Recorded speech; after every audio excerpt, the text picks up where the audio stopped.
மீனாட்சி பொண்ணுங்க டுமாரோ எபிசோடில் என்ன நடக்குன்னு பார்க்குறதுக்கு முன்னாடி உங்கள் பொண்ணான கையை வச்சு நம்ம சேனலை லைக் அண்ட் சப்ஸ்கிரைப் பண்ணிடுங்க. ஃபஸ்ட்டு பூஜாவும் ரோஹித் பேசிகிட்டு இருக்க சீன் தான் காமிச்சிட்டு இருக்காங்க. எனக்கு என்ன பைத்தியமாடா பிடிச்சிருக்கு, உன்னை போய் கல்யாணம் பண்ணிக்கணும்னு முதல்ல நீ கெட்டின தாலியேனா வேண்டாம்னு நினச்சிக்கிட்டு இருக்கேன். இதில் நீலாம் யாருடா அப்படின்னு கேட்க, என்ன பூஜா வார்த்தைலாம் ஒரு மாறி போகுது அப்படின்றாங்க. இப்போதான்டா சரியான மாதிரிக்கு வந்திருக்கு. இங்கே பாரு, நீ என் கூட வாழணுமா? திருட்டு தாலியை என் கழுத்தில் கட்டிட்டு என் கூடலாம் சேர்ந்து நீ வாழ ஆசைப்படலாமாடா? நீ செத்து தொலைடா. நீ என் கழுத்தில் தாலி கட்டலன்னா வச்சுக்கோ, உயிரோட இருந்திருப்ப. இதெல்லாம் உனக்கு தேவையா அப்படின்னு சொல்லிட்டு மலையிலேருந்து கீழே தள்ளி விட்டுறாங்க. ரோஹித் இந்த கல்லை பிடிச்சி தொங்கிட்டு இருக்க, எப்படியாவது என்னை காப்பாற்று பூஜா அப்படின்றாங்க. என்னது, நான் உன்னை காப்பாற்றணுமா? இங்கே பாரு, மேலே வந்து நாப்பில் இப்படி இருக்காதா அப்படி இருக்காதுன்னு தான் சொல்ல போகிறேன். அது எதுக்கு? நீ வேணாமே வேணாம், கையை எடுற அப்படின்னு சொல்லிட்டு கையில் ஏறி மிதிச்சு கீழே தள்ளி விட்டுறாங்க. அப்பாடா இப்போதான் நிம்மதியாக இருக்கு, போய் தொலை அப்படின்னு சொல்லிட்டு அடுத்து ஸ்ட்ரெயிட்டாக கிளம்பி ரெங்கநாயகி உங்கள் வீட்டுக்கு தான் காலையில் வர்றாங்க. வந்து ஹாலில் நின்று பயங்கரமாக சீன் கிரியேட் பண்ணிட்டு இருக்காங்க. அத்தை போச்சுதான், என் வாழ்க்கையே போச்சுதான், ரோஹித் என்னை விட்டு போயிட்டாத்த, முழுசா என் வாழ்க்கையை விட்டே போயிட்டாத்த. ஐயோ, நான் நீ எப்படி வாழ போறேன்னு தெரியலையே, என்ன பண்றத? நாங்கள் ரெண்டு பேரும் சந்தோஷமா எப்படி ஹனிமூன் போனோம், இப்படி ஆயிடுச்சேத்த, என் வாழ்க்கை பாதியிலே முடிஞ்சிருச்சு. ஐயோ, ரோஹித் இல்லாத வாழ்க்கையில் நான் இருக்க மாட்டேன், சாக போறேன், அப்படி இப்படின்னு சொல்லிட்டு பயங்கரமா சீன் கிரியேட் பண்ணிட்டு இருக்க. அந்த இடத்துக்கு சக்தி வந்துடுறாங்க. ரெங்கநாயகி கேட்குறாங்க, என்னாச்சு பூஜா சொல்லு, என்னாச்சு, உன்னை விட்டு போயிட்டானா அப்படின்னு கேட்க, என்னை விட்டு போலத்த, நாங்கள் ரெண்டு பேரும் ரொம்ப சந்தோஷமா அங்கே நின்று பேசிட்டு இருந்தோம், இப்போ திடீர்னு மலையிலேருந்து கீழே விழுந்துட்டோம் அப்படின்னு சொல்ல எல்லாருமே ஷாக் ஆயிடுறாங்க. சக்தியும் வந்துட்டு, ஏய் என்ன பூஜா சொல்லிக்கிட்டு இருக்க அப்படின்னு சொல்லிட்டு திட்ட, ஆமா சக்தி, என் வாழ்க்கையை நீ தானே திருப்பி எனக்கு மீட்டு கொடுத்த, இப்போ பாரு ரோஹித்தே என் வாழ்க்கையில் இல்லாமல் போயிட்டான் அத்தை, இனிமே ரோஹித் இல்லாத வாழ்க்கையில் நான் இருக்க மாட்டேத்த, நான் சாக போறேன் அத்தை, நான் தூக்க மாட்டி சாக போறேன் அத்தை அப்படின்னு சொல்லிட்டு இருக்காங்க. இங்க பாரு, ஒழுங்கா தேட சொல்லுவோம், நீ கொஞ்சம் அமைதியா இரு பூஜா, எதுவுமே நடந்திருக்காது, ரோஹித் வந்துருவான் அப்படின்றாங்க.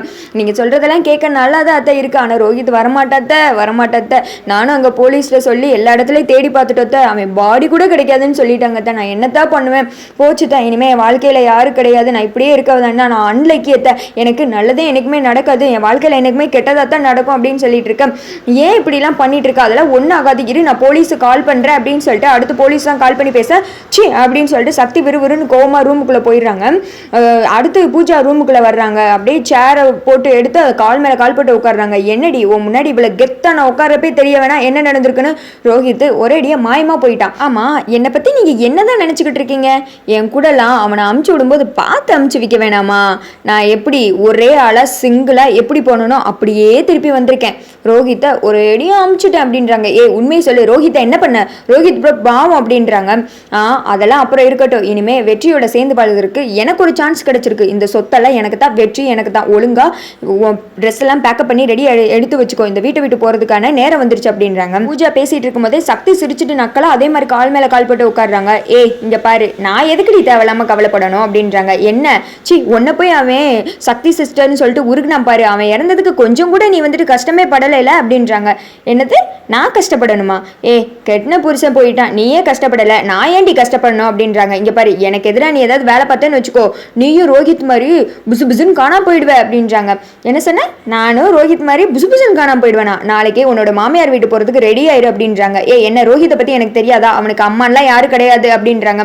உனக்கு தெரிஞ்சது அவ்வளோதான் பூஜா, எனக்கு தெரிஞ்ச நியூஸ் எல்லாம் உனக்கு தெரியாது அப்படின்றாங்க.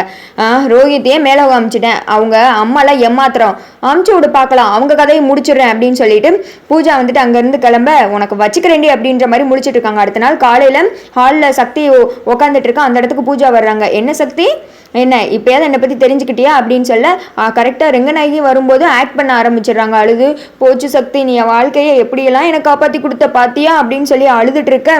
அப்போ வந்துட்டு அங்கே போலீஸ் வர்றாங்க. வந்ததும் எதுக்கு போலீஸ் வந்திருக்காங்க வாங்க அப்படின்னு சொல்லிட்டு ரெங்கநாயகமா கேட்குறாங்க.